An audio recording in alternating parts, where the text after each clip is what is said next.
Due to his superb running ability and the Dallas Cowboys' stacked offensive line, combined with a nasty combination with Tony Romo and Dez Bryant, DeMarco Murray was able to lead the NFL with 1,845 yards rushing in the 2014 NFL season. And since he was in a contract year, he leveraged this type of momentum to get himself an incredible 5-year, $42 million contract, which at the time for a running back was pretty freaking good. As a Cowboy fan at the time, I was absolutely devastated. DeMarco Murray literally was the reason why the Cowboys were able to make it to the playoffs that year. And I felt that if we had him, we would be unstoppable moving forward.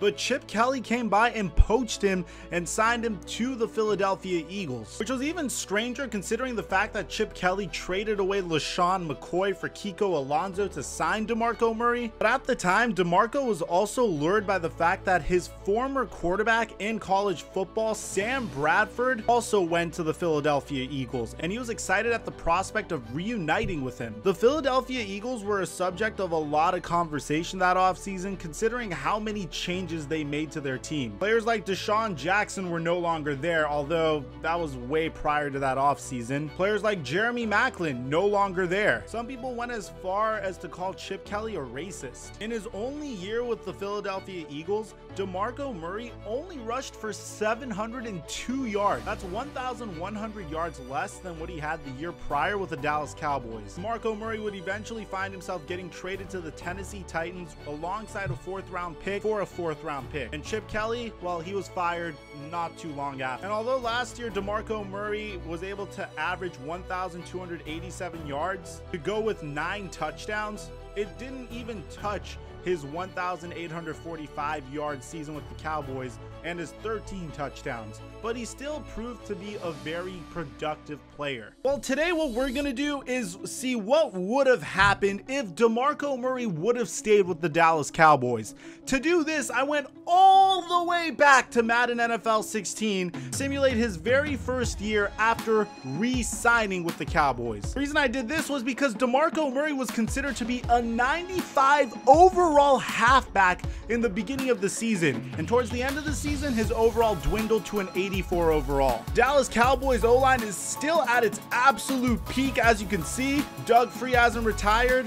Ronald Leary hasn't left to Denver. Zach Martin is looking as good as ever, and so is Tyron Smith and Travis Frederick. What would have happened if DeMarco Murray would have stayed with the Dallas Cowboys? Let's see. So at the end of year 1, the Dallas Cowboys finished 12-4, which is actually the inverse of what they had in real life. In real life, the Cowboys only went 4-12, but also bear in mind that Tony Romo was injured and Brandon Whedon and Matt Castle were starting for us for the whole year. Even the Philadelphia Eagles did better. In real life, the Eagles were 7-9, but in our simulation, the Eagles finished 9-7. Tony Romo went absolutely berserk, throwing for 5,083 yards, 47 touchdowns, and had the #1 passer rating in the NFL. Bro, that is just absolutely ludicrous. And this is assuming that there's some sort of butterfly effect here, because Tony Romo did get injured, but in our simulation, we're gonna assume that due to the fact that the Cowboys didn't need to rely on Tony Romo to throw as much, because they still had DeMarco Murray as their workhorse, that he was able to stay healthy and actually complete this bizarre stat line. DeMarco Murray was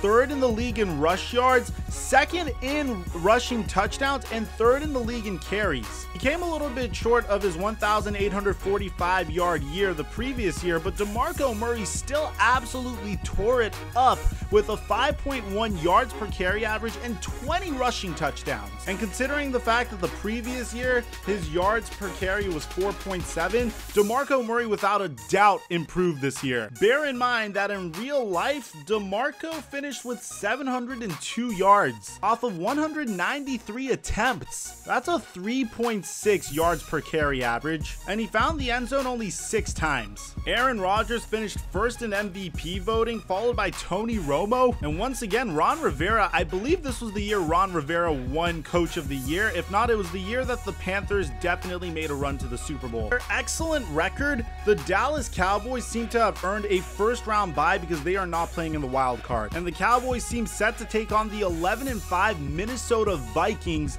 in the divisional round. Will the Dallas Cowboys be able to finally get past the divisional round of the playoffs? Let's see. And while we're watching this, guys, let me know if you have any other suggestions for other what ifs you would like to see on my channel. And if you could take a moment to leave a like on this video and subscribe, that would be freaking awesome. Almost as awesome as the Dallas Cowboys making it to the NFC Conference Championship to play the Carolina Panthers. Oh, could the Cowboys make it to the Super Bowl? Bro, I would be ecstatic. I'm a diehard Cowboy fan. If we were able to make it this far, I would jump for joy. This is the furthest Tony Romo has ever able to get in his career. The furthest Jerry Jones was able to get in his career in probably 20-something years. And I think we may have made it here. Let's go ahead and take a look. Hopefully things, wait, hold on. Before I do that, I gotta see something because this seems pretty cool. Did I see, I could have swore I saw the Patriots hired Mike Martz? Is that what I see? No, they hired Mike McCarthy. Well, that's very interesting. Did Bill Belichick get fired? Did he just retire? What happened there? So it looks like, unfortunately, the Dallas Cowboys would go on to lose to the Carolina Panthers 27-22. I'm going to show you guys the box score for how the Cowboys did in each of their playoff games. You can see over here, man, they killed it on the ground with 213 yards rushing against the Minnesota Vikings, scoring 38-14. Romo threw 3 touchdowns to no interceptions. He had Teddy Bridgewater didn't stand a chance. DeMarco Murray did his thing with over 100 yards on the ground, over 5 yards per carry, and a touchdown. Guys, could you just take a second and imagine how awesome of a game that would have been to see? Adrian Peterson versus DeMarco Murray in the NFC divisional round. I would have loved to see that, man. I would have absolutely loved to see that matchup. But you can see over here, unfortunately, the Carolina Panthers defense was a little bit too much for the Dallas Cowboys. They weren't able to get the ground game going as much. They still got over 100 yards on the ground, but looks like DeMarco Murray, oh my goodness, we should have fed him way more. He was averaging 6.4 yards per carry. I guess he was just running out of gas, as Jonathan Stewart absolutely killed it in this game. And for quarterbacks, looks like Tony Romo and Cam Newton didn't do much. This was a very defensive game.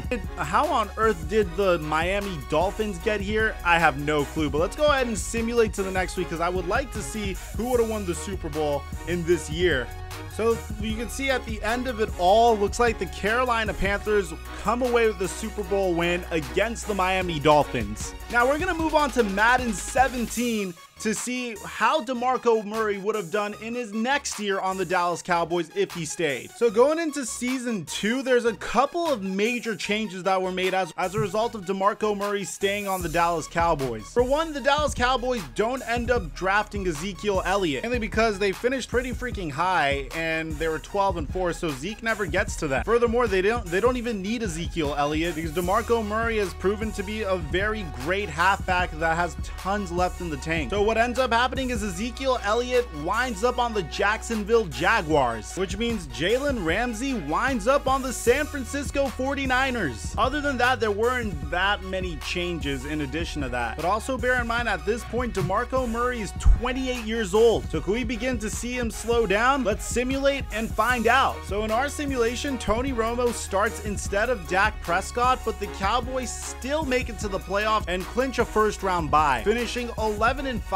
So they finished 2 games worse than they would have in real life, but what matters is that they're going to make it all the way to the playoffs anyways. Tony Romo regresses mightily, throwing 3,323 yards, 23 touchdowns to 4 interceptions. So he's mighty efficient despite him not being nearly as good as he was the year prior.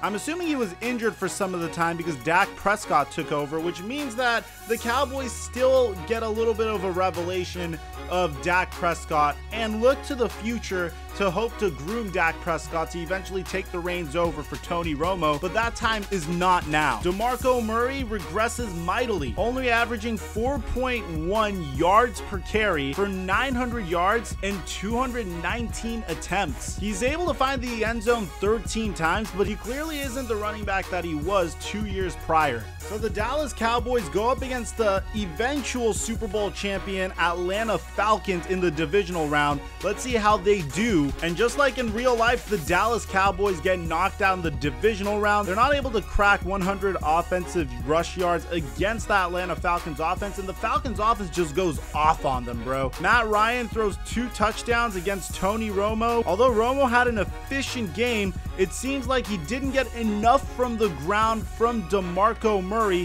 which causes the Cowboys to question whether DeMarco Murray has anything left in the tank to give to them moving down in the future. What's up with Bill Belichick getting fired every single time I do a simulation? Believe it or not, the Super Bowl is still against the New England Patriots and the Atlanta Falcons. The only difference this time is it was actually a shootout as opposed to a crazy comeback by the Patriots. And goodness, look at these stats, man. Holy crap, look at all these stats. Where's Tom Brady though? I don't know why Madden isn't showing us Tom Brady, but you can see, man, this was an all-out brawl where the Patriots came out with a 45-38 victory. Now we move on to Madden 18 to simulate a year into the future to see what would have happened if DeMarco Murray stayed with the Cowboys. So going into this year, there's a lot of changes that you guys should be aware of. For one, Tony Romo, just for simplicity's sake, we're gonna say he decides to retire anyways due to injury issues. The Cowboys went ahead and drafted Kareem Hunt to address their needs with DeMarco Murray's inconsistency and have now elected to run a running back by committee. Other notable moves you should be aware of: well, since the Jaguars drafted Ezekiel Elliott, Leonard Fournette was available to the next team that absolutely needed a running back, and that was the New York Jets. So you could already see that this move has caused a lot of change in the NFL, and I do apologize to you guys, by the way. I did absolutely forget to show you guys how Derrick Henry's doing, how Leonard Fournette was doing last year, and I'll make sure to do this for this season. This is a brand new video concept on my channel, guys, so I'm going to be getting better and better as time moves on. Again, if you have any suggestions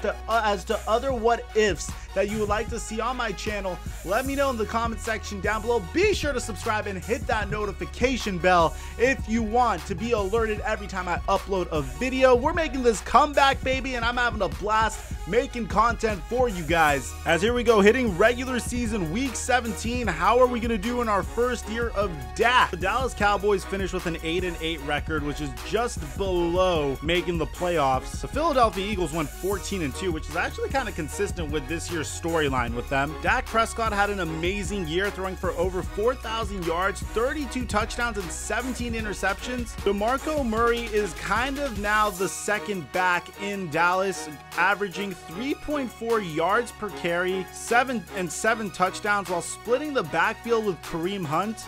The Dallas Cowboys running game is now officially dysfunctional. Kareem Hunt wasn't able to emerge in the Dallas Cowboys running scheme, and the Cowboys have had a lot of questions surrounding their offensive line at this point. LeGarrette Blount led the league in rushing. Ezekiel Elliott is still doing his thing, except in a Jaguars uniform this time. Leonard Fournette finished with just over 1,000 yards rushing in his first year with the New York Jets. So at the end of the day, do I think the Dallas Cowboys are better from moving on from DeMarco Murray? Personally, yes. And your Super Bowl champions are the Seattle Seahawks, who won 28-14 against the Kansas City Chiefs. So do I think the Dallas Cowboys are better from moving on from DeMarco Murray and deciding to build around Ezekiel Elliott and Dak Prescott? 100% yes. I feel like they're just a couple of pieces away from being able to actually consider themselves as legitimate perennial Super Bowl contenders. They're just a few defensive pieces away, and then they're going to be great. As for DeMarco Murray, I think his career ended up for the better as well. He got a huge contract, and he's assisting in the new identity of the Tennessee Titans. Until next time, I'm your boy, TheFlightMike, and I'm signing out.